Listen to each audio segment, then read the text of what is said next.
Today we're jumping right into a really critical and, frankly, often misunderstood topic, the common mistakes that create some serious barriers for autistic adults in healthcare.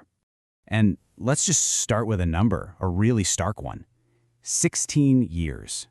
Yeah, studies show that's the average number of years shaved off the life expectancy of an autistic person. 16. Let that sink in for a second. And look, this isn't just some abstract statistic. It's the very real result of a huge gap in healthcare. A gap that gets wider and wider because of common and, often unintentional mistakes and misunderstandings that just stop autistic adults from getting the care they need, the care that everyone deserves. So, the big question is, how do we start to close this gap? Well, that's what we're going to break down today. We'll look at the healthcare gap itself, get to the root of why it's even happening, something called the triple empathy problem, and then we'll get into the nitty-gritty, the specific mistakes made in communication and even in the clinic environment. And, most importantly, we'll map out a path to actually provide better care. Okay, so to really get a handle on just how big this problem is, we've got to look beyond that one staggering number about life expectancy. I mean, the data is it's overwhelming. You've got study after study showing autistic adults with huge levels of unmet health needs. Get this, one survey found that 80%, 80, had trouble just getting a GP appointment. So what happens? They end up in the ER more often. And, what's really heartbreaking is it creates this cycle of healthcare avoidance. After so many bad experiences, a lot of people just decide it's better to suffer at home than go through another one of those encounters. Okay, so why? Why is this happening? To really get to the bottom of it, we have to completely shift our perspective. We need to stop thinking about patient deficits and start seeing this for what it is, a mutual two-way problem. First up, we've got to talk about something called the double empathy problem. For so long, the old idea was that autistic people lacked empathy. Well, this theory completely flips that on its head. It says, hey, when communication breaks down between an autistic person and non-autistic person, it's not a one-sided thing. It's a two-way street, a mutual misunderstanding where both sides are struggling to get where the other is coming from. And the researcher who came up with this, Damian Milton, he really nailed it. He pointed out that for decades, we've just been misplacing the blame. The medical world has basically said the problem is in the autistic person's brain. It's framed as a disorder inside them, completely ignoring that communication is, a two-person dance. It's interpersonal. Okay, now take a look at this. This visual shows us the next really critical layer. See that third circle that gets added in a healthcare setting, the professional? This is where that double empathy problem gets another layer and becomes a triple empathy problem. And this just illustrates the core problem so well.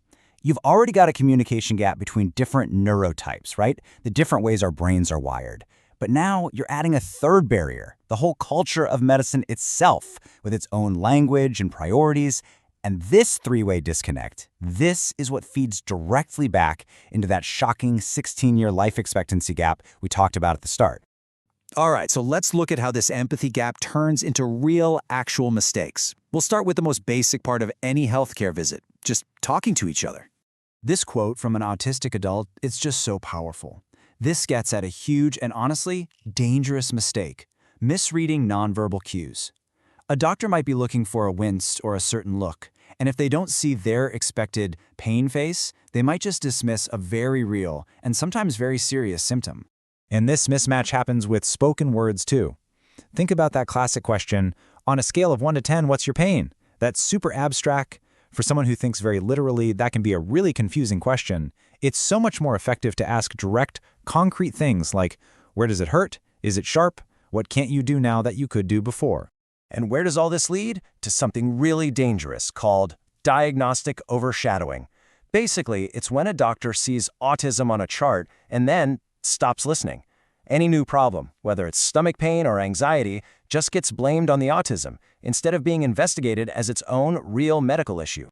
And these mistakes are baked right into the system. Things like assuming that just because someone is well-spoken, they aren't struggling inside to process what you're saying, or insisting that all appointments have to be made over the phone, or using vague, unclear language, or even just not waiting a few extra seconds to give someone the time they need to think and actually answer your question. Okay, so it's not just about what's said.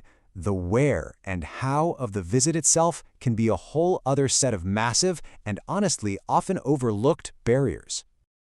This quote just says it all, doesn't it? Think about a typical clinic. The super bright fluorescent lights that hum, the waiting room chaos, the smell of disinfectant. For an autistic person, that sensory environment can be a total assault. And we're not talking about a minor inconvenience here. This level of sensory overload can make it physically impossible to even process what a doctor is saying, let alone bring up your own concerns. And you pile on top of that sensory stuff all the logistical challenges. Things like unpredictability. The doctor running 45 minutes late, that can cause extreme anxiety.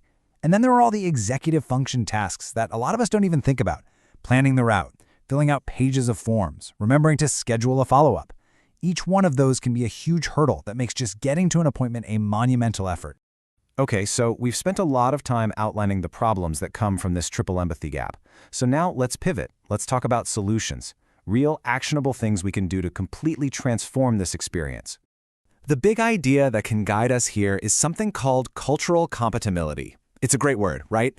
It's a mix of two things. You've got cultural competence, that's learning the facts, the what, about the autistic experience. And then you have cultural humility, and this is key. It's about looking at your own biases and committing to listen and learn from autistic people themselves. It completely reframes the goal from managing a disorder to actually understanding a culture and an identity. And this framework gives us a really clear 5-step path to follow. First, you have to have awareness of your own biases.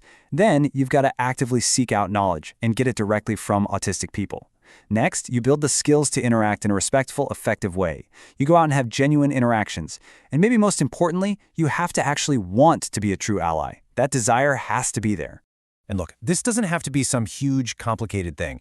This framework translates into really simple, practical changes. We're talking about things like offering email or text to make appointments, using clear, direct language, asking, hey, is there anything we can do to make the room more comfortable for you? And then actually being willing to dim the lights. Or creating a simple communication passport with the patient, so their needs are right there in black and white. Look, at the end of the day, closing this healthcare gap isn't about some massive top-down overhaul that happens overnight. It starts with individuals. It starts with small but really meaningful changes. And so that's the question we want to leave you with. It's not for some big institution. It's for every single person listening. What's the one change you can make this week to be more neuro-inclusive?